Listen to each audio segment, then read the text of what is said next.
Nama saya Sylvia Mardina Nisha dari program studi akuntansi dengan NIM 102244036.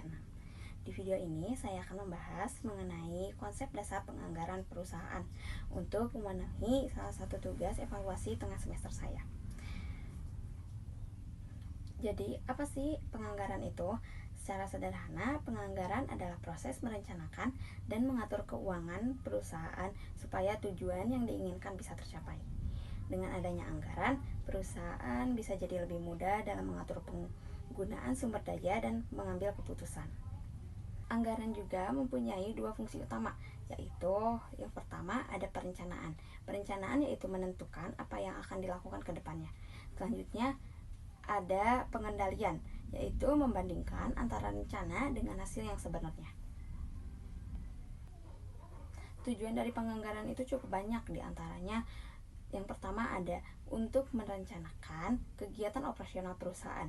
Yang kedua, mengontrol biaya supaya lebih efisien. Yang ketiga, menilai kinerja manajemen. Selanjutnya yang keempat ada meningkatkan koordinasi antara bagian. Dan yang terakhir yaitu memotivasi karyawan supaya mencapai target. Jadi penganggaran itu bukan cuma soal angka, tapi juga membantu perusahaan agar berjalan lebih terarah.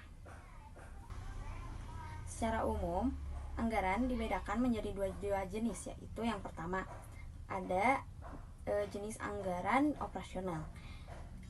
Pada anggaran operasional ini berkaitan dengan kegiatan utama perusahaan seperti penjualan, produksi, bahan baku, tenaga kerja, dan biaya operasional lainnya. Biasanya hasil akhirnya berupa laporan laba rugi yang sudah direncanakan. Yang kedua, ada anggaran keuangan.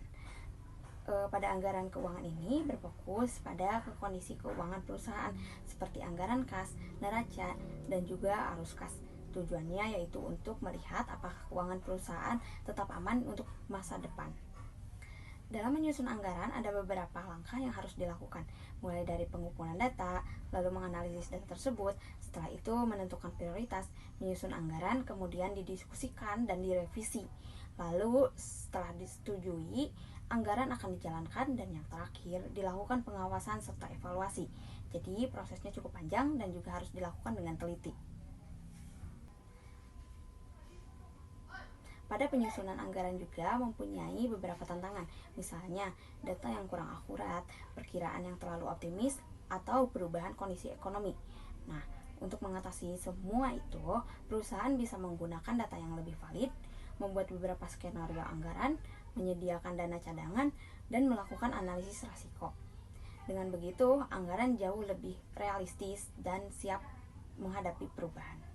Jadi dapat kita simpulkan bahwa penganggaran itu sangat penting dalam perusahaan karena membantu perencanaan, pengendalian, dan juga evaluasi kinerja. Dengan penganggaran yang baik, perusahaan bisa mengelola keuangan dengan lebih efektif. Mungkin itu saja yang dapat saya sampaikan. Mohon maaf bila banyaknya kesalahan yang saya sampaikan dan kurangnya pemahaman yang saya sampaikan. Assalamualaikum warahmatullahi wabarakatuh.